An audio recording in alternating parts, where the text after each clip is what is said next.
Ooh, Ashe Gems. Welcome to the Empress Empire podcast. I'm your host with the most, Ashanti, or the Sacred Empress. And today, you guys, we're about to get into a very interesting conversation. So I personally don't even know where to start because I feel like it's a lot to get into, especially when you're starting your spiritual journey. So for those that are, more new to their spirituality, and not really understanding what certain things mean, I think this will be a great place to start, overall, especially when it comes to signs, symbols, numbers, connecting with your ancestors and spirit guides, all that good stuff. Before we even get into the spirit guide conversation, I just want to say that it is so important to connect with your higher self. It is so important to have a relationship with yourself before trying to form a relationship with your ancestors and spirit guides. It's not to say that you can't manage both at the same time, but it is very important to prioritize self. When you first start your spiritual journey, you awaken and you wake up to new things and you start to see things differently. You start to gain a lot of information about things that you didn't even know existed. You start to shift your focus. You start to cut people off. You start to do a lot of different things in your spiritual journey. So when I started out, I wasn't really sure at the time that it was a spiritual awakening. I was just like, oh, I like to meditate. Like, let me meditate. Like, I wasn't sure that I was awakening just yet because I figured I'm just taking up, meditating and, chakras and balancing them and all that other stuff. Now, I was already spiritual, but I had no clue spiritual awakenings existed until I had some experiences that led me up to, really see the depths of spirituality. So when it comes to making those connections between, your ancestors and spirit guides and all that good stuff, people will really bring out the demon word and oh, you're talking to demons, oh, you're doing this, oh, you're doing that. And I think that with that, it's like it's very absurd because God sends us messages through other people. God sends us messages and symbols and all these other things through so many other entities and so many different forms that demons aren't the only beings that are able to connect with us through any form or fashion. So I feel like when people like to use that term, they just do it because a lot of people just fear what they cannot see. And that's okay. But I think trying to force and project your beliefs onto other people is not okay. So with your ancestors, these are people that are more like, within your bloodline, within your lineage. And then you have spirit guides that are basically assigned to you, before reincarnating. So these may be people you shared, past lives with, or, anything of the sort. It's basically people that are handpicked to walk this path with you. And then we have angels, individuals that are chose to protect us and, keep us safe, and so on and so forth. And some people connect with deities and all that other stuff, but that has a whole other conversation for a whole other day because I would love to have that conversation with y'all, but I don't think that, yeah, we're going to be talking about those all night because I love talking about deities. I love connecting with deities. But I'll find a way to incorporate that conversation into one of these episodes so that we can have that conversation because I'm very big into mythology and I love learning about the different gods and goddesses from the different cultures. And it's a beautiful conversation that we can definitely have in the future. So with connecting with your ancestors and spirit guides, I'll start with how I got started. So for me, I remember one day I just, I was in my bedroom and I was just laying down and I was like, basically speaking to my spirit guides. And I was like, can y'all give me a name? Like, can somebody give me a name? Like I needed a name so that I could be able to personalize them low key because I just felt like I didn't have much information about who they were. Like y'all know me, but I don't know y'all. So it's one of those things where I was like, okay, spirit guides, ancestors, I need a name for one of you, at least one of my spirit guides. I at least need a name for one of them. So the name that came through was Angela. And I was like, Angela, like, I don't know Angela, but I was like, okay, if that's your name, so be it. And then I got to just talking to Angela and I just, formed a relationship with her. And from there, I realized who she actually was. And that blew my fucking mind. That literally blew my mind. I was like, whoa, like how how do we get here? So when I figured out who Angela really was, it was a shock. Honestly, it was a very big shock to me, but I wasn't shocked at the same time because I'd already felt connected to Angela. So it was one of those things where I was like, I figured it was something here, but wasn't too sure. So I would always call on Angela for help or whatever, because I just had a name, to build off of. So it wasn't like ancestor spirit guides. I think that when you start to personalize, I wouldn't even say personalize, but once you start to form a relationship with, a spirit guide, you really get to that space where it's easier to talk and connect with them. Because it's like, when you're just speaking to the collective, it's like anybody could be, a part of that collective. Anybody could be, an ancestor, angel, anything like that. But once you start to say like, oh, okay, here's your name, this is who you are, and then you start to go from there, it makes it easier to form a relationship. I don't know if you can do this with every single ancestor, like I don't know, but I was able to make those connections, which I'm happy I was, but I just don't know about connected with every single one, because I feel like that's a lot to remember. And I think that Angela is like my right hand spirit guide. That's how I like to view her, as my right hand spirit guide, just because like, that's the name that came through. So I'm like, maybe she was just the first person to speak up, or she's just, someone that I can really depend on my journey. And that's who I can call on for help. So I just kind of see her as like, I wouldn't say sidekick, but I would just see her as like, my right hand man. Like that's where my mind goes when I think of Angela, because Angela supported me through a lot of the things that I had to go through. And even in my darkest moments, I had Angela, and I could call on her. So I think that was after I had a miscarriage too, and I had started to connect with Angela and, go from there. Sorry, y'all, I'm trying to see what's going on here, because I'm a little blind today. I ain't gonna lie. Is there any way I can make this bigger? I thought I was gonna be doing a lot of squinting. Let me move this up to my face.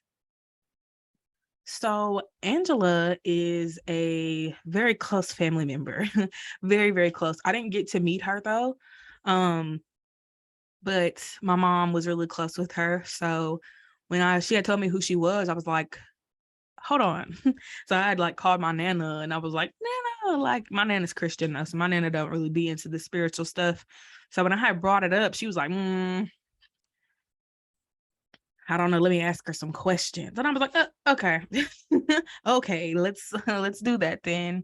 But yeah, she was a close family member. So the way that I connect through my psychic ability. So at the time I was more clairaudient than anything. So I was able to hear her. So I was like, can one of my spirit guides give me a name? And then the first name that I heard is what I went with. I was like, okay, Angela came through. That's what we're going with. We're going with Angela. If Robert would have came up, we would have went with Robert, but we got Angela today. What's good? We trying to connect with Angela. She seems to, be somebody that I guess I could connect with at the time. So yeah, that's how that worked. If you are not really confident in like your psychic abilities or your ability to channel, then I would definitely say to like go to someone else for that information, or at least try to, meditate on it, pray for a name. Like, I mean, we dream, so there could be, certain messages that come up in dreams. And things like that. So it varies. I know for me, I was able to hear a name, but for some people it may be a little bit different. Some people may feel something, people may see something. So the way our ancestors work when it comes to communicating, I've noticed, is that they show us things, whether it's a flash of something in your third eye, whether it is a butterfly that you see outside, or a synchronicity. So synchronicities are basically things that you kind of consistently see. So for me, I used to see butterflies all the time. There used to be certain words that would kind of come through in certain songs or movies or messages or whatever the case may be that I would look out for. And if you notice the recent horoscope that I did, I put like some signs like in there for people that, it's like a clarifier, like to clarify, like, oh, this is for you. And it'll be those things. It'll be like butterfly, or, a tire or a bike or whatever. Like if you're seeing bikes all the time, and then I put that in the message, maybe that message is for you, something along the lines of that. So they seem to be very, what's the word? Tide says this word all the time, cryptic. They tend to be very cryptic with their messages. They're not going to tell you everything, but they're going to give you little hints and clues of, what's what. So I like to look at it as like a breadcrumb trail, like you got to follow these certain clues to get to, the information. So sometimes the messages that they give us are just bits and pieces of a bigger message. And that's something that I had to realize along my journey, because I used to think that, it is what it is. Like, you send me a butterfly, and that means I'm going through a transformation. You show me this, then that means that. So I used to just kind of look at it that way, but then I realized like it's bigger than, just these little small symbols. They're trying to tell me something. They're trying to, give me more information. So that was something that I had to, move more into. So someone asked, can you talk to your spirit guides? Oh, hold on. I have to move my eyes up so I can see. In your mind without speaking out loud, do they hear you? I believe so. I've actually had the experience of, just being in my head and connecting with them, and they'll either say something back, or I'll just get this feeling that, they're around me, like I can feel them. And I was actually watching a documentary or something along the lines. I think it was something on Gaia. And they were talking about like aliens and how they use, telepathy to communicate. And I just remember him saying that telepathy is more of a feeling than it is a hearing something or, seeing something. Like, it's more of like you feel them. So I felt their presence. And, every time I felt their presence, I just, had this like warmth, it felt cozy. It felt, like I was at home when I was talking to them, when I was around them. And one of the biggest settings that I usually talk to them in is the shower. So I like to talk to them while I'm in the shower. I like to talk to them when I'm in my room or by my altar. So, I just really try to make it a habit to communicate with them, because I feel like they've made my life easier. Like, they continue to make my life easy, but they've made my life so much more of a, peaceful thing, because I had always been surrounded by, negative energy and, all that other stuff. So once I started to connect with my spirit guides, they started to show me a lot of things. And they gave me a lot of, tools and resources that I could use. So, when it comes to your spirit guides and ancestors, they hear you, they see you, they feel you, they are with you 24/7. And I think it's really all about just continuing to, I guess just show up for yourself. I think that's one of the most important things. I remember one time I'd asked my spirit guides, I was like, can I give y'all an offering? Like, what offering would you guys want? And they basically told me, like, I'm the offering. Like, as long as I'm taking care of myself and as long as I'm doing what I got to do for me, that's the only offering that they needed for me at the time, because I wasn't in my right mind. I wasn't, where I needed to be physically, mentally, emotionally. Like, I was not in my right space. So when I had came to them and I was asking them, like, what y'all need from me? I got y'all. They like, we don't need nothing from you. We just need you to focus on yourself for right now. And it was one of those experiences where I was like, damn, like, dang, like, y'all don't even want, they don't want an apple. Like, y'all don't want nothing. Like, I just, okay, so, my bad. I didn't know, but it really put me on my toes, because, when they see that you're slacking, when they see that you're losing it, they will find different ways to lift you up. They will find different ways to make your life a lot easier, and really pouring into you too. And I remember, I think it was last year, it was before I moved to New York. I basically asked them, I was like, can y'all just heal me? Can y'all, like, put y'all's light on me and shine y'all's light on me and heal parts of me that, I'm not able to heal or I'm not able to see. And they do that, so when you start to call on them and communicate with them, they're going to respond. They're going to respond, whether it is through a sign or symbol, which we'll get into, or it's just, them just providing you with whatever it is that you need. Let me tell you another story. I got plenty of these stories too. I got plenty of them because I do this all the time. I don't even know which one to tell because I just got bombarded with different ones. But I will say there was one time we had just moved out here to this apartment, and I remember we didn't have any good service out here. And it was one of those things where it's like, okay, my business, I need I need internet. That's the only way that I'm able to connect with the people that, support me and make content and all that. So I was kind of like bummed out because I'm like, damn, like, what am I supposed to do? I couldn't even go live for a certain amount of time because of how bad the, connection was. Anytime I go live, people will be like, I can't see you, I can't hear you. And I'd be like, damn it. So I was like, I don't know what to do. So it was just one of those things that kind of irritated me. But then come to find out, my cousin lives next door. and she's got Wi-Fi. And I was like, oh, okay. So I, kind of, used her Wi-Fi for a while until I was able to get Wi-Fi for the house, which I was able to do. How has this bill been paid for these past few months? I don't know. Ask my ancestors, ask them, because they find ways to support me financially. They find ways to support me mentally. They find ways to support me in so many different aspects. Like I could be, one of the people that could really testify and say, like, my ancestors really do show up, even if it is something small, even if it is something that's silly, whatever the case may be. Here's another story. I remember, okay, I was in this phase of like watching a whole bunch of wrestling stuff. Like I'm a big WWE fan. If you know me, you know exactly what I'm talking about. But if you know me, you've probably seen Roman Reigns on my story, a whole bunch of other stuff. But I love WWE. It's one of my biggest things. Like I used to watch it as a kid. So it's one of those things that I still watch, I still get into. And I just remember saying, like, I want to go to one of the shows. I want to go see them. Like, I want to go see John Cena. Most importantly, I just wanted to go see Roman Reigns because I was like low key in love with this man. So I was like, I have to go. So I'm looking online for WWE events. There's one close to me. Literally an hour away from me. And I'm like, okay, I'm going to this. And it was SummerSlam. So I was like, I gotta go. I have to go see Roman Reigns. Okay. So I looked at the tickets and I was looking to see how much they were. Oh, they're expensive.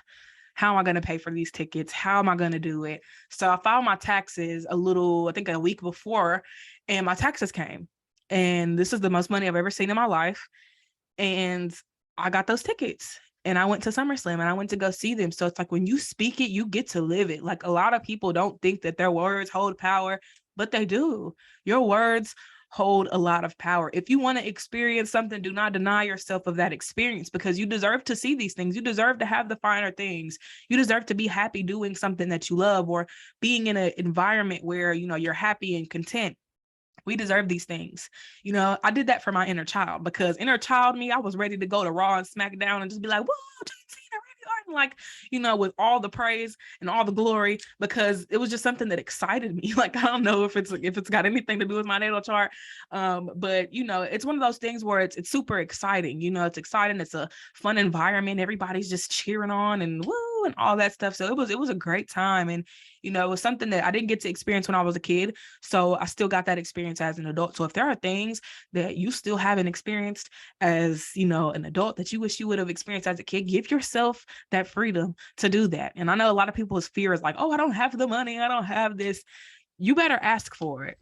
You better ask for it. That's all I'm gonna say. You better ask for the funds, the transportation to get there. You better ask for it all. Your ancestor spirit guides, God will make sure that you got it all. Okay. So it don't get no better than that. When you depend on, spirit to help you and cultivate the lifestyle that, you want to live, they're going to pull through. Like there's no reason why they can't figure it out. They just need you to figure it out. They just need you to, just chill and let things happen. And a lot of people don't like to live on that edge because it feels like something could go wrong, or oh, what if I lose this, or what if I ain't got this, or what if I ain't got that. So a lot of people think of the worst case scenario, and that's sometimes why things get blocked, because we aren't trusting spirit. We're not trusting the higher power. We just think that, oh, something's gonna go wrong here. We can't always have that mindset. That mindset can be our biggest enemy, in certain situations. So, really just keeping the faith, I think, is the biggest part of it all. And I remember with SummerSlam, I had a damn dream that we were late to SummerSlam and I wasn't going to meet my people. Like I was I was hurt in the dream. I was like, no, like I'm going to miss SummerSlam. And it was one of those dreams that, was reflecting my fear of missing it, because this is something that I paid damn near $1,000 to go to.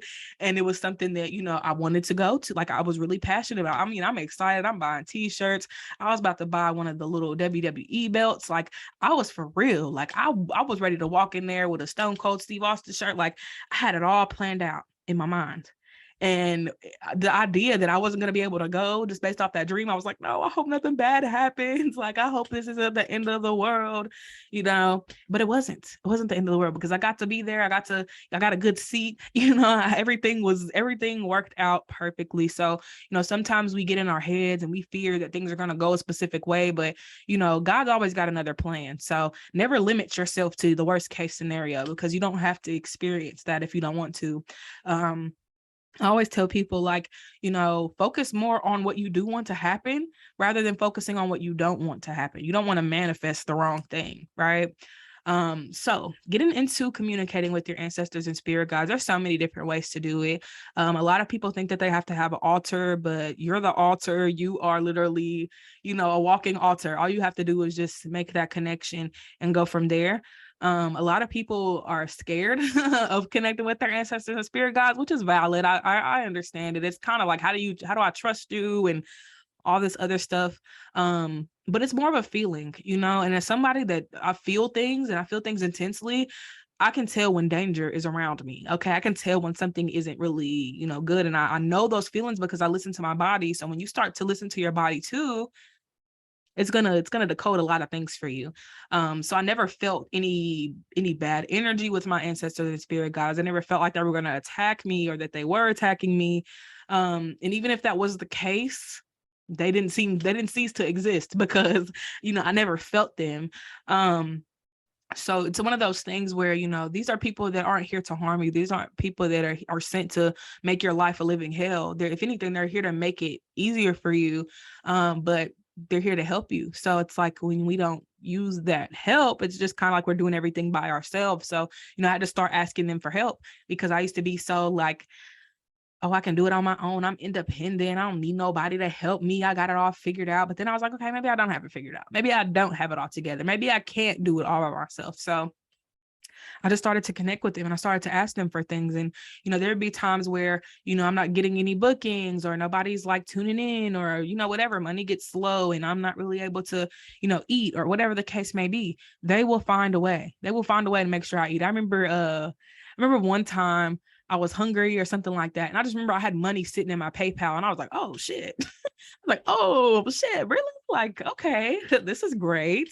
So it's one of those things where it's like, you never really know until you do know. Like, it's amazing experience that you get to have with your ancestors and spirit guides, because they don't judge you and they don't make you feel like you ain't shit. And they don't, beat you up or none of that. They just make your life easier. Like, whether it's through communicating with them, whether it's through the things that they are able to do for you, whether it's just the simple fact that you have a friend on the other side, like, not me getting all Princess and the Frog on y'all, but, they really are our friends. And when you start to really, identify that and, cultivate your relationship with them, things do start to move a little bit smoother. So if you guys do want to make a connection with your spirit guides and ancestors, let them know that, let them know that you want to connect with them. Be like, ancestors, spirit guides, known and unknown, I want to make a connection with you guys. I want to get to know y'all. I want to build a bond with you guys in any way that I can. And something that I always say to them is, show me. That's what I say. I always say, show me. Just because some people can't hear things, some people can't feel things. So sometimes they have to show you things, and if you're someone that can't see, then, ask to feel something or whatever the case may be, because they'll send you whatever symbol, whatever sign you need them to send you. And I think that's a great way to develop the communication is, with communication, there's language, and they don't speak the same language as us. And that's where we have to start.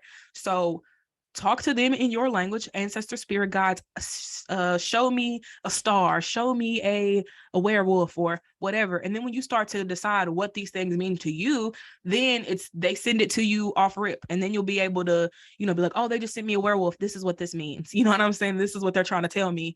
So I would personally say this is something that I need to do myself, but it just came to me as an idea. So I'm just going to share it. but get like a notebook, okay? And then write down all the different signs or symbols that you want them to send you. And beside that, write what that means. So when they do show you a butterfly, you know that transformation is near. When they do send you a spider, then that's a symbol for a cycle being completed. You know what I'm saying? So you understand what they're saying to you while also knowing, because you constructed that for them. You know, they build off of whatever it is that you are doing. So just make sure that, you know, you're allowing them to follow your lead. So start leading them and start guiding them too, because they go off of what you need and what you want, not the other way around. It's their job to help you. It's their job to, like I said earlier, make your life easier.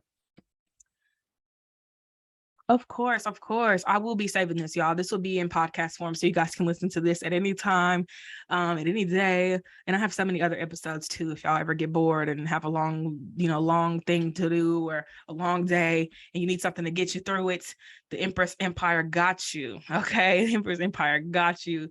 But yeah, thank y'all for joining, first of all. I feel like I always forget to say that. I said it earlier, but I didn't say it with all these new people in. So thanks to everybody that pulled up to the live.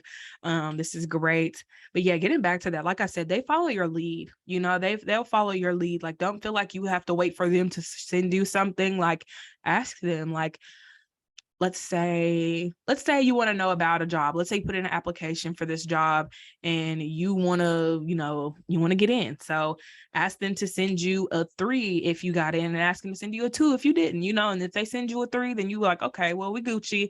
And then a 2 may mean something else. But it's up to you guys to construct this in any way that you feel called to, because I feel like once you do that, they're going to build off of that. And then you can continue to add to your list of things and, the different ways of communicating with them. And I always say that once you formed your relationship with your ancestors and spirit guides, that's where they're going to, that's where they're going to like really show up in your life. I feel like when we don't really, call on them for anything, they just sitting back, they chilling, they're probably doing their little guide things, but 9 times out of 10, they just chilling, like they're doing their thing. And then when you really do start to like ancestor spirit guides or, make an altar or whatever it is, like that's where they just sit up out their seat and they're like, okay, it's time to get to work. It's time to get to work. They're here. They've awakened. They've, changed. They've done this. They've done that. They start to see, our growth. And it's not to say that they haven't been helping us, but when we really need them the most is when they're going to show up. They're not going to sit back and just let you suffer, let you struggle. And I've had a lot of people in my life that have always blamed things on their spirit guides and ancestors. And it's just one of those things where it's like they only have so much control over our lives. Like a lot of the stuff that happens is us. Some of the stuff that we go through is us, whether it's karma, whether it's just badass decisions that we made, whether it's, goes back to karma, really. So if you got karmic debt from past lives, it can really, bring up a lot of the things that you could be going through or the bad cycles that you're in or whatever the case may be. So it's one of those things where, we can't always blame our ancestors and spirit guides for why things aren't going the way that we want them to go. Sometimes it's us blocking ourselves. Sometimes it's just not our time. And that's also something that we have to take into consideration. Like sometimes it's just not our time. Like younger me didn't get to go see WrestleMania or any of that, but guess what? That's okay, because 21-year-old me did get that opportunity, So sometimes it's just not our time to have certain experiences or to be in a certain place at a certain time. We have to be patient with ourselves in our lives, because a lot of things have to play out in order for us to get to square 1, 2, 3, or 4. It takes time. So I think that's another thing a lot of people don't realize, is that they have to be patient. Otherwise things are just going to move slower. Like being present is probably one of the biggest things that my spirit guides and ancestors have been trying to drill in my mind, is to be patient, live in the present moment. Like the more I focus on the future and the past, the less that I'm taking away from this moment right now, where I could be, doing a lot more than focusing on something that hasn't happened yet and something that I cannot fix or change because it's already happened. So the present moment is where you want to be at 9 times out of 10. It's okay to reflect on your past and it's okay to have hope for the future. But if you are not living in the present moment, then a lot of your life is going to feel like it's meaningless, and your life isn't meaningless. We all have something that we're here to do. And, whether it's just to live, whether it's just to pursue something or try something or just be adventurous or whatever the goal is in your life, you make the most of that, and know that you have assistance, you have help, and you don't have to do this alone. So a lot of people feel like, help is more of a physical thing, but it's spiritual as well. And that spiritual assistance works quick. And I'm just going to say that because I speak from experience. My ancestors and spirit guides have pulled through in ways that I never imagined. Like, I remember one time my internet bill was like $200, and I don't even know how, y'all. First of all, I don't know how the hell that happened, because I paid for it. I paid it off, and then I go back and check, and it was like $200 something. So I don't know what the hell happened, but I was sad and I was emotional because I was like, I got that fucking money right now. Like, how am I supposed to pay this bill? And I don't even have the 200 you're asking me for. So it was one of those things where I was really upset. And I just remember I heard, call your granny. And I was like, huh? And all I heard was call your granny. And I was like, okay. And it was weird because I haven't called and asked my granny for anything in the past few years. Like, there was a time when my granny, like, basically she said something that hurt my feelings, and it motivated me to get a job and never ask her for anything. So I never asked her for anything, but I just remember hearing like, call granny, call granny, call granny. And I was like, okay. So I called her, and I was sad because I just, at that point I'm breaking down because I'm like, bro, like, I need the internet in order for me to, take care of my business and all this other stuff. And I just got super sad. And I just remember my granny being like, what's wrong? And I was like, how do you even know I'm sad? First of all, how do you even know? I didn't even say hello yet. She's like, what's wrong? And I was like, being an adult is hard. I was like, adulting is hard. I don't like it. I hate it. And I just remember her sending me the money for the bill. And I was just like, okay.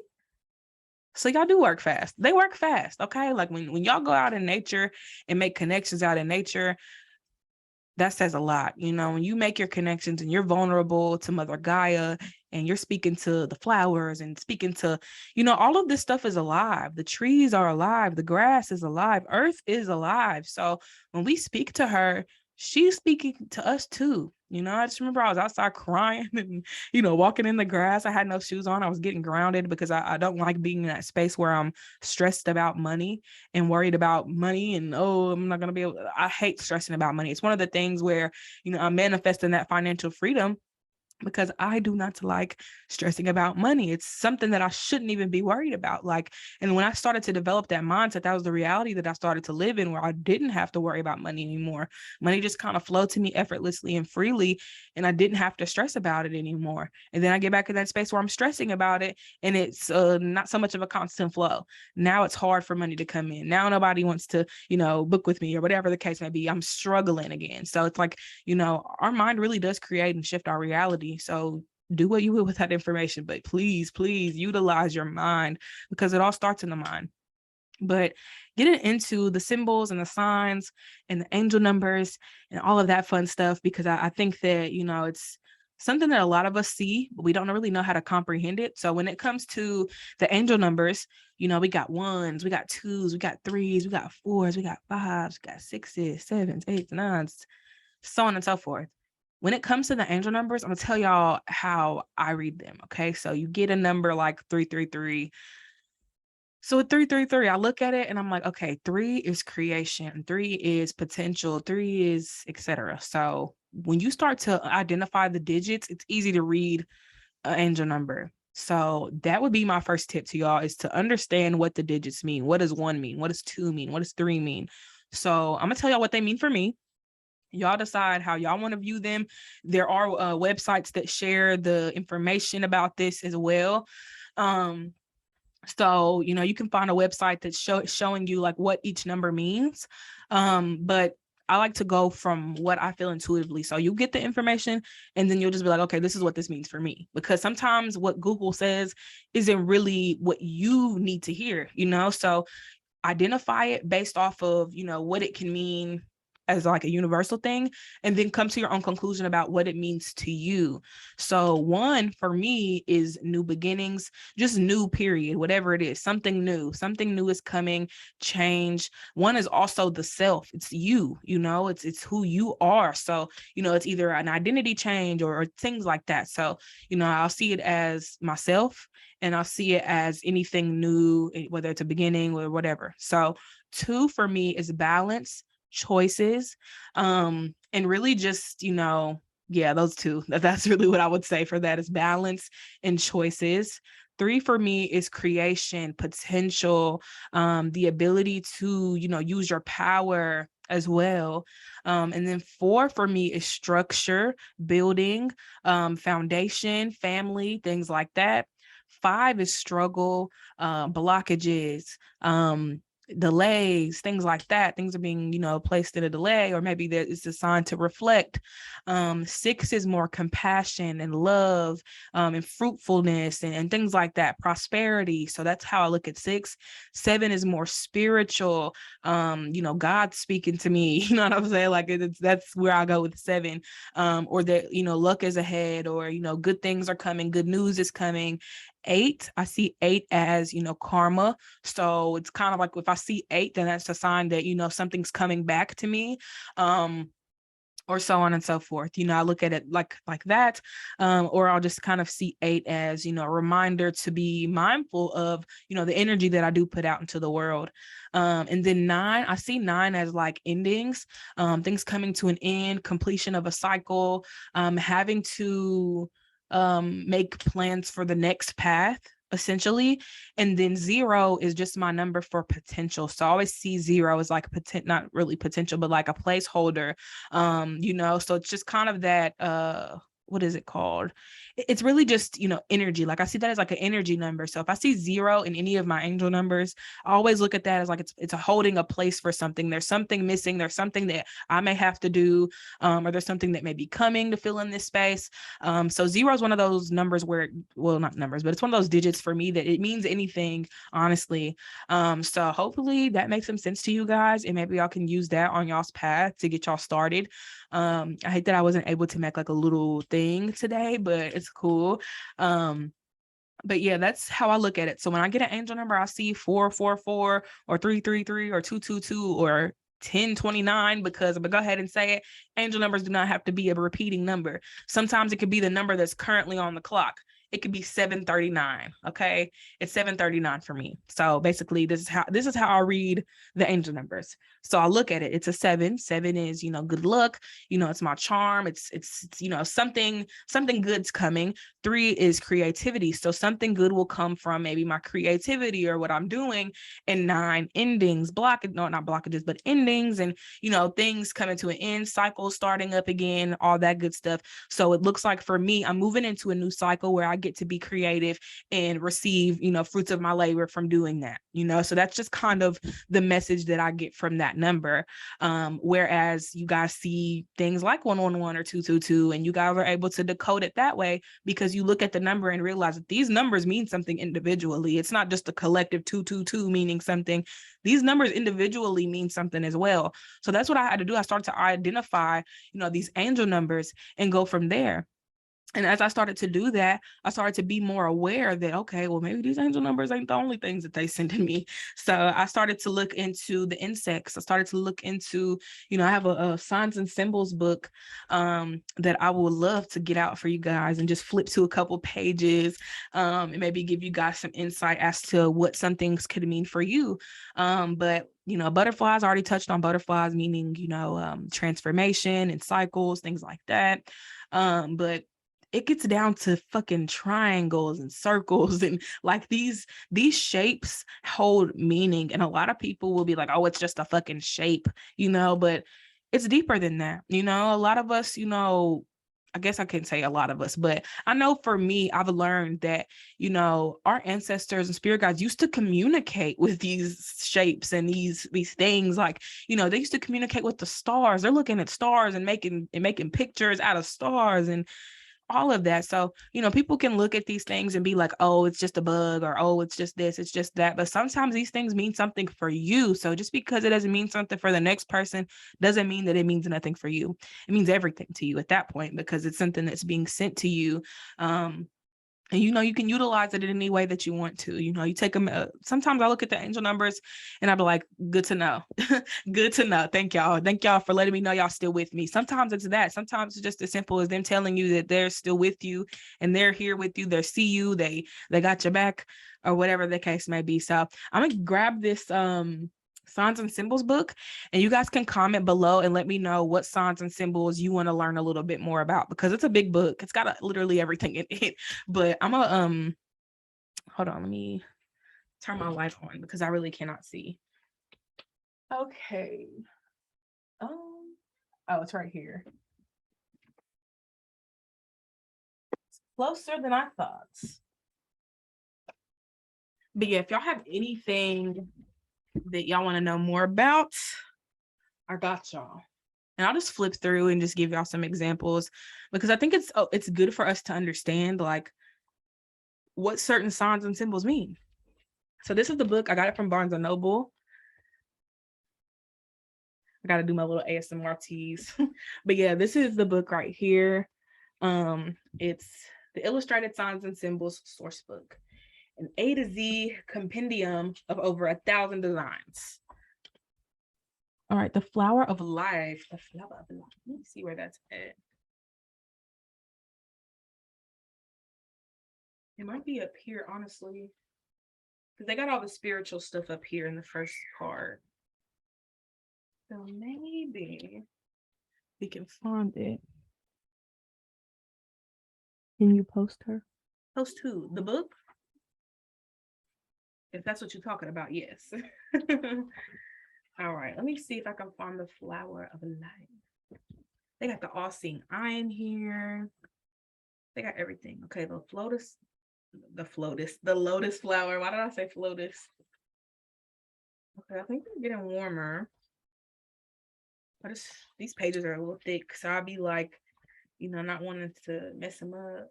Okay, we're getting closer. I'm seeing more symbols that reflect that, so I think we're in the right space. They got everything in here, though. I'm just gonna tell y'all right now, they got everything. It's wild. I wonder if they got like a thing in the back, because I'll just do that. Anybody got time to be scrolling through all these pages? I need to. That was my ancestors and spirit guides communicating with me. Just kidding. Okay. I don't even know what happened. Oh, maybe I hit this. Okay. I was like, what the hell? So I hit the little button on the light. Okay. Let's see. See if there's like a little. Oh, they got deities in here. How did I not know that? Look, we can have the deity conversation. Okay, here's F. All right, I'm looking for the flower. Okay, it might be down here somewhere. Flower FL. All right. Okay, let's go to 228. I'm assuming. Unless they call it something else, then that'll be even harder to find, but hopefully. Oh, here it is, 53. I found it. No, for real.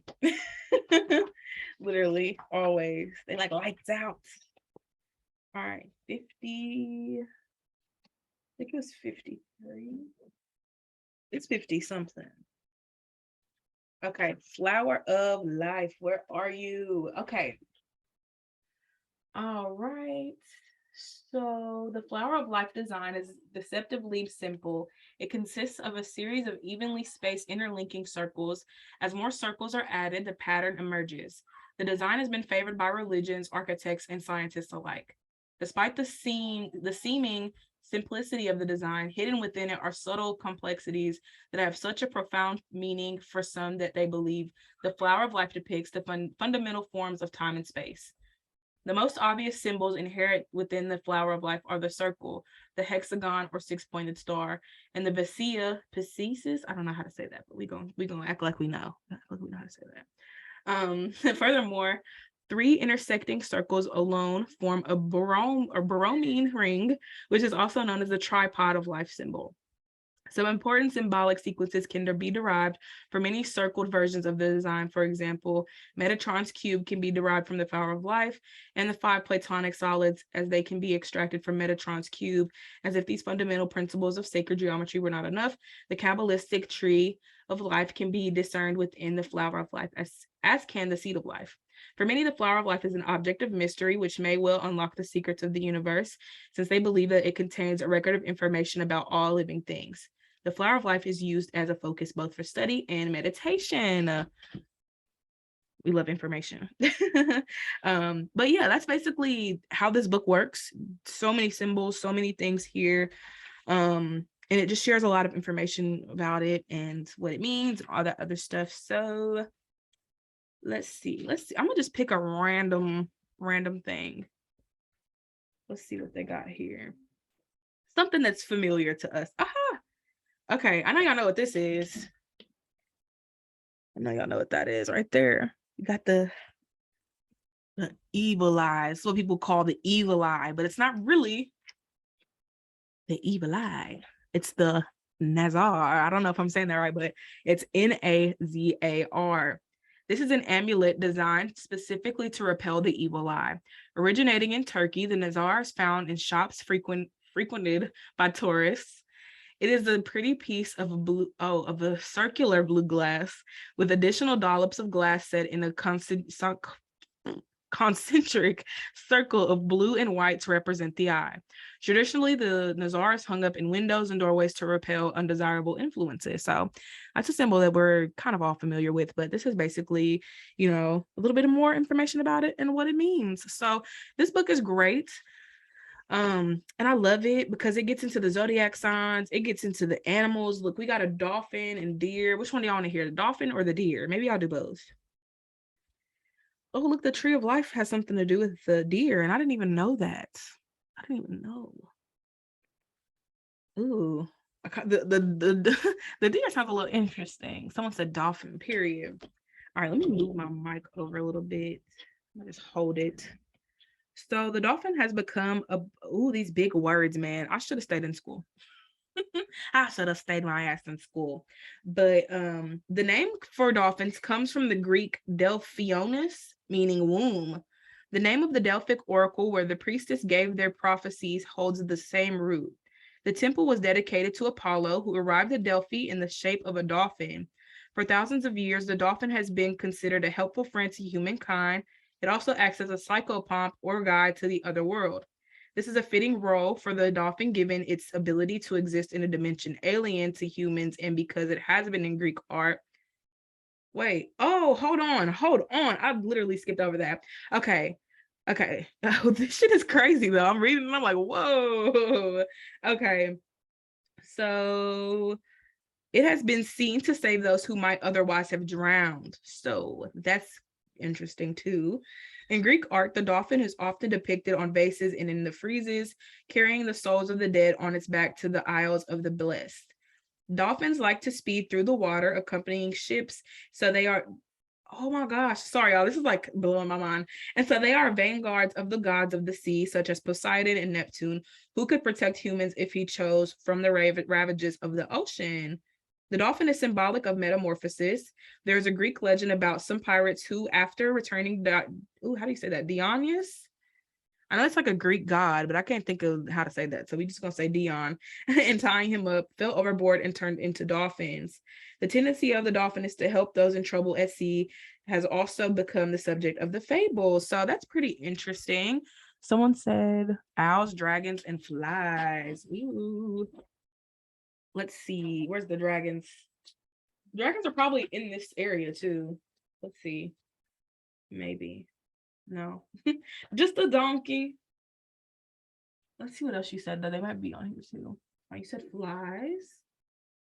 Let's see. Let me go back to the index because who wants to look through things? Frogs, dogs, and horses. No dragonflies? Probably. I probably have to look in a different section. So I'm gonna look in the index because they got a lot of stuff in here. So I wouldn't be surprised if they did have all that. Okay, let's see. This is actually really fun. I'm having a ball. Okay, so I'm gonna look at dragons. So let's go to D. Dragons.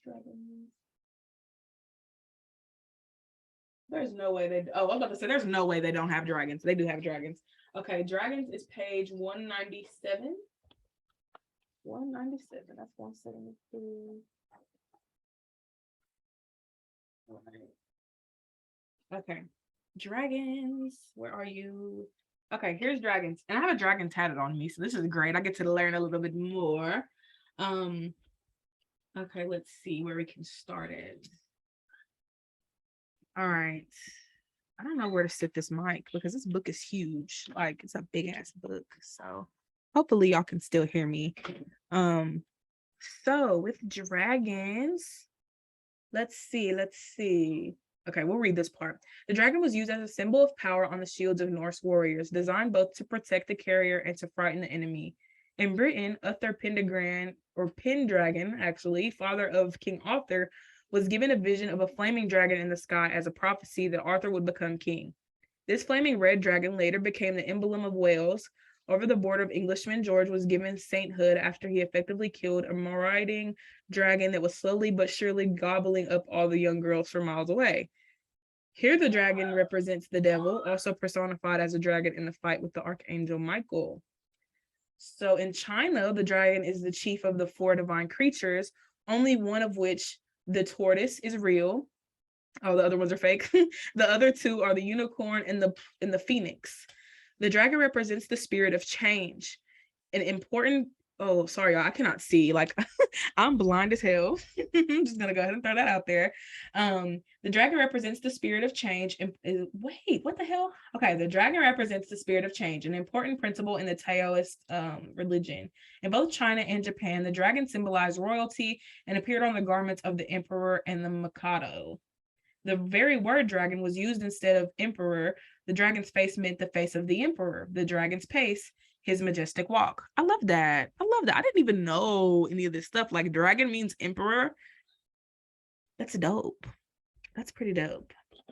All right, what else are y'all saying? Unicorns, dragonflies, frogs, dogs, and horses. So we are in the fantasy side. So we're gonna read the fairies real quick. Okay. The term fairy tends to be used as a catch-all. Oh, sorry, I have to pull this up because I can see. Okay, the term fairy used to be, oh my gosh, my sight is so fucking terrible. I'm over here squinting like I don't even know what this is. Okay. So this is basically a catch-all to encompass all manner of little people, elves, pixies, banshees, and the like, all different aspects of a spirit of nature that generally is basically invisible to us, which is crazy. Fairies have long been cemented into the human psyche, and some people even claim to have seen fairies or otherwise interacted with them. And their symbolic role accordingly is important. It has been said that they represent the paranormal powers of the spirit or the extraordinary capacity of the imagination, and as such can be said to symbolize the escapist aspect of the human mind that transcends the bounds of everyday normality as well as the laws of physics. For generations, it seems that fairy folk and human beings have rubbed along side by side, sharing the same universe. It is possible that these creatures have their origins as the spirits of dead ancestors, which take on a different form in order to guard and protect future generations. Features typical of the fairy are its supernatural powers, its ability to render itself invisible to human beings or shapeshift, its spell casting powers, and its capability of flight. Fairies tend to appear as females, but there are exceptions. Interesting. Literally, right? Like it's just a full circle moment. Y'all trying to tell us y'all are ancestors? Fairies? And it's crazy. I actually have a whole bunch of mushrooms that are growing outside of my apartment. Oh god, they got the hobgoblin in here. Ooh, somebody said mermaid. You know what's crazy? I was doing some readings today and two of my clients got mermaids in their readings. So this should be interesting. Okay, I got better light now, so I should be able to read because my lighting was terrible. Maybe I should just move the light down to the book so that I can see. That's perfect. All right, mermaids may be perceived nowadays as creatures that belong only within the realms of mythology and the imagination. This was not always the case. Until the 19th century, there was still a law on the statute books decreeing that any mermaid found in British waters was the property of the crown. Hold on. So you mean to tell me you're basically enslaving mermaids? What? Indeed. Christopher Columbus report, of course, Christopher Columbus. Okay, sorry. He reported seeing mermaids on his voyage to America, although what he actually saw might have been a marine animal called a manatee that notably cradles its young in its arms the same way as a human. The mermaid symbol appears all over the world, and the consistency of her appearance lead many to believe that they do exist. With long streaming hair and the tail of a fish, the mermaid is the epitome of the goddess figure. Naturally associated with the water element and living in the womb of the sea, there are also mermen and a whole population of merpeople hidden in the depths of the sea as well as in freshwater lakes. The very first mermaid stories are from the Assyrian culture and date back to 1000 BC. This first mermaid started her life as the goddess Atargatis, who loved a mortal man, a shepherd, but who inadvertently killed him. Distraught, she leaped into a lake, meaning to take on the form of a fish. Instead, she became a human/fish hybrid, the mermaid. Unlike the siren, whose intention toward men is generally malicious, the mermaid has a kinder attitude to human beings. For sailors, the sight of a mermaid is warning of stormy weather to come. Mermaids are also supposed to be able to grant wishes. And in Japan, it is supposed that if you can manage to eat the flesh of a mermaid, then you will become immortal. That is kind of fucked up. Like, oh, let me eat a mermaid so I can live forever. Like, that's wild. That's actually messed up. That's messed up for real. All right. Let's see what else y'all said. I'll do a few more. A genie? I don't know if genie's in here. Let me go back though, because I think I had went pretty far. Oh, okay. So this says to look at Dejin. I don't know what Dejin is, but I guess it's the same thing. Is it this one? Oh, here it is, right here. So there's a different term for it. It's like Dijin or Day, J, or Day, D, Day. I'm over here trying to say it while I'm spelling it, but Djinn, also called genie. The Dijin are Arabic spirits. Muslims viewed them with the same suspicion that Christians accorded to creatures belonging to the old religion, although Dijin are believed to be redeemable if they turn to Allah. Although the word Djinn does not have the same origins as the word genie, which comes from Latin genius, they share a similar meaning of the superior part of the soul, a sort of familiar psychic double or superego. They also represent the part of the soul that is enhanced by enlightenment. In the story of Aladdin, the magical lamp that he polishes, so acidus, I don't know that fucking word, represents his soul. So the lamp represents the soul. That's interesting. So, okay, the polishing represents enlightenment brought by conscious effort, and the genie that emerges is symbolic of Aladdin's enlightened self, possibility, and potential. The three wishes represent discipline and lessons learned as a result of direct experience, and also the necessity to curb desire. You know what? I never thought about that. I never thought about how genies are really just teaching us a lesson. You know, like what? I've never encountered a genie or a djinn before. So that's actually really, really cool. It's pretty dope. Interesting. They got demon in here. They got elves in here. They got centaurs and angels and whales and all this crazy stuff. Okay, so they got wasps. I think they may have flies too in this section. They got spiders. They got rats. Ew, every time I think of rats, I just get disgusted. Sorry to the rat community. Didn't mean to offend y'all. Didn't mean to offend you guys. I'm trying to look for fly because I know someone had asked for fly earlier. Oh, someone said frog too. I see frog. Okay, well, I guess we can read frog. Why not? Why not? Why not read frog? So in fairy tales, all it takes for an ugly frog to transform into a handsome prince is a single kiss from a beautiful princess. In this story, the frog is a symbol of transformation. The frog is a transformational creature in real life too. And because the life cycle of this amphibian is carried out in so visible, oh my gosh, I don't like when they do that. Like the words just too many words in one place. Like y'all just need to switch it up a little bit. But that's how I was in school. Like I'd like put a whole bunch of words to just make up for the amount. But I can tell that's what they did because it's just too much right here. Anywho, So it is a reminder of resurrection and the cycle of life, of birth, death, and rebirth. Egyptian mummies were wrapped with amulets depicting the image of the frog as a charm to help the person's soul to be reborn. Because they appear as the weather is starting to get warmer, frogs are, I don't even know that word, but frogs are, I guess they're signs of spring and new beginnings, because I don't know what emblematic, maybe I said that right, I don't know, emblematic, I don't know, a lot of big words in here that I've never seen before a day in my life. So yay, shout out to context clues. The frog's links with water are obvious, and it often appears on rain charms.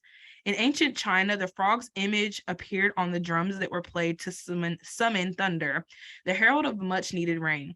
In Egypt, the frog symbolized fertility because of its enthusiastic mating habits and abundant spawn, and so they were sacred to Heket, the midwife of the gods. Frog has become the English speaker's nickname for the French, who notoriously eat frog legs as a delicacy. Good to know. Before the French ruling classes adopted the fleur de lis as their emblem, the frog was France's national symbol. So frogs are like death and rebirth, change, cycles. Like, I love that. That's pretty good to know. All right, where's the flies? Oh, here we go. Here's flies, guys. I found flies. All right, fly. Although any creature with wings is symbolic of the soul or spirit, few people would choose to be associated with the fly.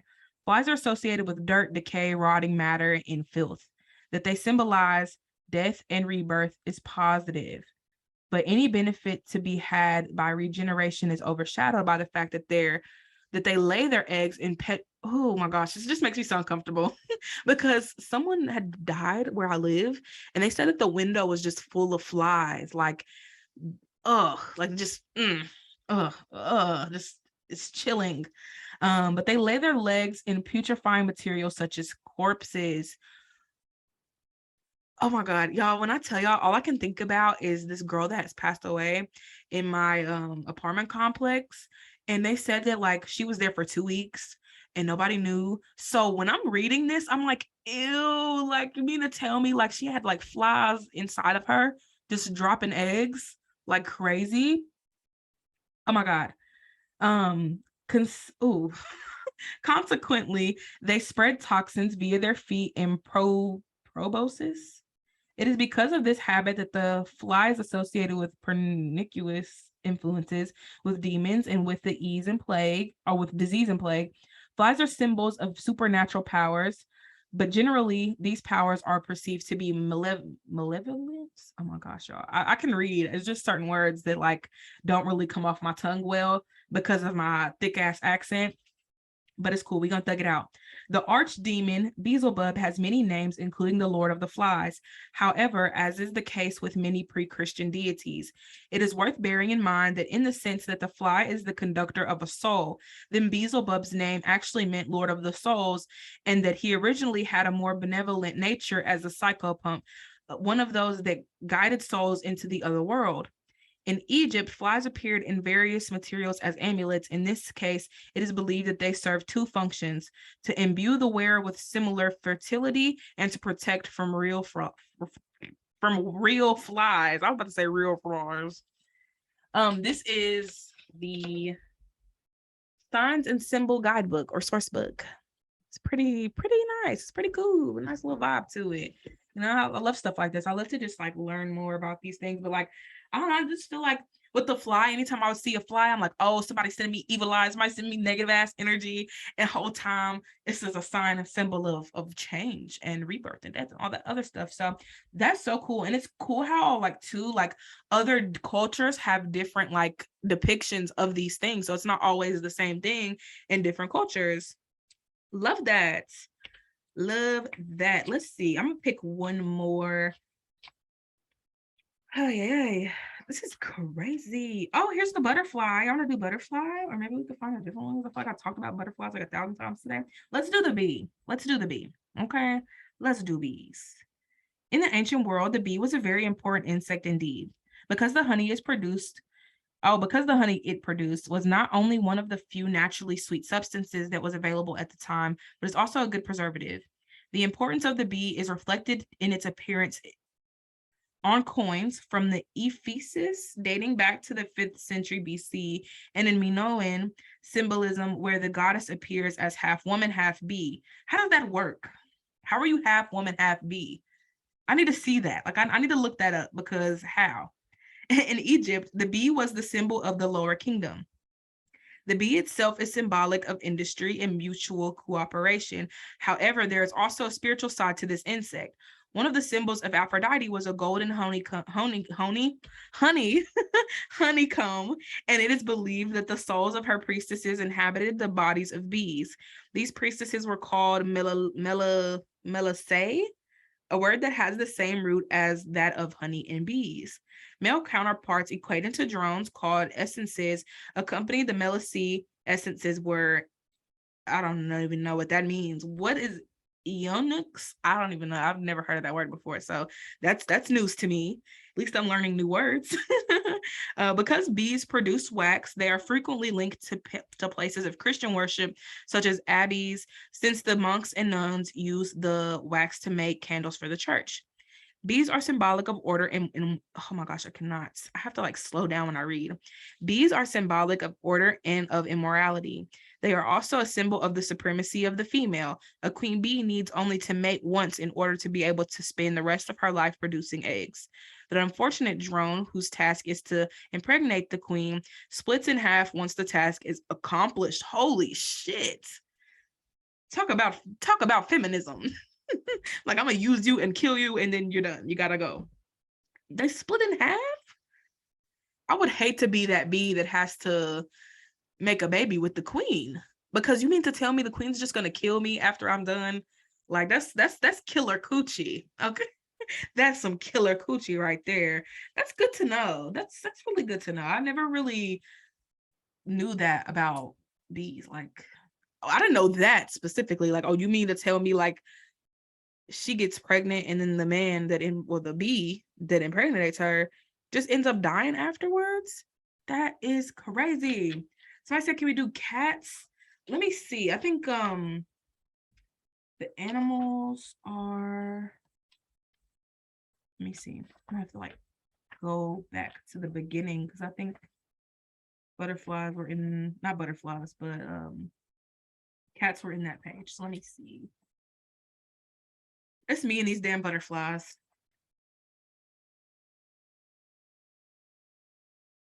Wait a minute. Oh, I didn't know that was right there. They got Freemasonry. They got food. They got everything. They got it all. Where's the animals? Come on now.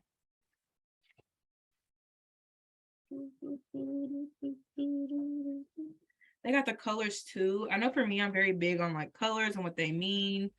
So yeah, this book has it all. Okay, this book's got all the tea. I can't find cats, so we finna flip through this book, and if we don't see cats, we're gonna go to the index and find it. Oh, they got the tarot cards in here too, y'all. Look, they got tarot. Oh, okay. So yeah, they got tarot. Period. Oh yeah, y'all could definitely check this book out, because it's dope. But I'll post it on my story for y'all so that y'all can look it up. Where's the cats? Show me the cats. You know, I'm just look back here because they're playing on me. They got it, everything in here. Like, I might need to keep this book out more often. I might need this by my bed, because you never know. All right, cats, kitty cats. C-A-T. Okay, 169 through 170. 169. Okay. Oh, I'm gonna love this. I have a cat, so I'm gonna love all of this. All right. Even the most common household emoji has a mystique about it and the potential for the supernatural powers that man has ascribed for cats for thousands of years. Typically, in Western civilizations, the cat, preferably black, belongs to the witch. It is her familiar, her companion, and her alter ego. As such, the cat shares magical secrets and arcane knowledge, which, of course, she cannot explain to mere mortals since they don't speak her language. This is an unspoken communication between the witch and her Grimalkin or Grimalkin. that transcends, my bad, any language used by other creatures. In the saga of Eric the Red, there is a very complete description of witch or prophetess that was a mistress of rune craft, the art of reading the runes. Part of the description of her costume includes a hood lined with the white cat skin and cat skin mittens. The ancient Egyptians regarded the cat so highly that they revered it as a deity. Bas was the cat goddess, and the mortal cats whose fur was of 3 different colors or who had eyes of different shades were honored in particular for their Bas-like appearance. It is not just the black cat that holds power. Bas is often depicted with the knife in her paw, having beheaded Apophis, the enemy of the sun. Egyptian priests believed that the cats carried the magnetic forces of nature, and so close proximity to the creatures enabled them to access these powers. If a cat died a natural death in the home, the Egyptians would shave their eyebrows as a sign of mourning. Artemis Diana, the goddess of the hunt, was associated with the cat, also notorious for its hunting skills. When it sleeps, the cat curls into a circle with its head touching its tail, making a shape that is very similar to the Ouroboros. Like this ancient mythical creature, the cat is a symbol of immortality. Oh, immortality or immorality or something like, I don't know. However, the cat does not have such an honorable reputation everywhere. For example, in the Buddhist tradition, because it was absent at the physical death and spiritual liberation of the Buddha, it is viewed with suspicion as a base, earthly creature lacking respect, which really should have been present at such an... that's so fucked up. Like, we don't like cats because you didn't show up to Buddha's funeral. So because you didn't show up to Buddha's funeral, we don't like cats. That's wild. Maybe it's deeper than that, but from what I read, that's pretty fucked up. The only other creature that was not there was the serpent. The link between the cat and the serpent comes in the Kabbalah too, and also in Christianity. And pictures where the cat appears at the feet of Christ, it carries the same negative imagery as the snake. Although black cats are the archetypal good luck symbol in the West, in Islam, the opposite is true. Cats are regarded favorably unless they are black, in which case they are viewed with great suspicion, since Djinn, which is what we just read about the genie, can transform themselves into black cats. Additionally, the magical powers of the cat are ambivalent and either for or against man. This refers to the indifferences with which a cat treats its prey. In the Western tradition of cat lore, I said eat. Y'all can tell I don't have any vision, but it says the animal has 9 lives, whereas the Eastern cousin has to manage with only 7. Whoa there. Like, for real, they did the cats so dirty. Like, the cats didn't know Buddha died. Or maybe they did. I don't know. Maybe they did know. But that was pretty fun. I don't know if we should do more of this, like decoding different symbols and reading different symbols and all that stuff. But if y'all like this, then let me know. I'll see if I can make a for that specifically. Getting real down deep into it, because this is crazy. It's like a lot of information here in this book, and it's like over like 400 something pages, I think. We close. I flipped to 4. Oh yeah, that's about 400 pages. I was correct. My intuition never lies. But that was fun. I appreciate you guys for tuning in. Feel free to check out the other episode that I do. I'm doing one tomorrow on dreams. So if you guys are curious about dreams and want to open your minds up to what your dreams could mean and interpreting in them and how to decode them and all that good stuff, I would highly recommend y'all get y'all's tickets for that. That's one of those episodes. It's just going to be fun and laid back, and we can do all types of stuff with dreams. So next week, I don't know who we're having on. I do know to an extent, but I don't know everybody because I'm still checking in with a lot of people and going from there. But I cannot wait for y'all to see all my special guests, and I can't wait to have you guys here. I love you guys. Don't forget to hydrate, meditate, and I will see you guys in the next episode. Peace.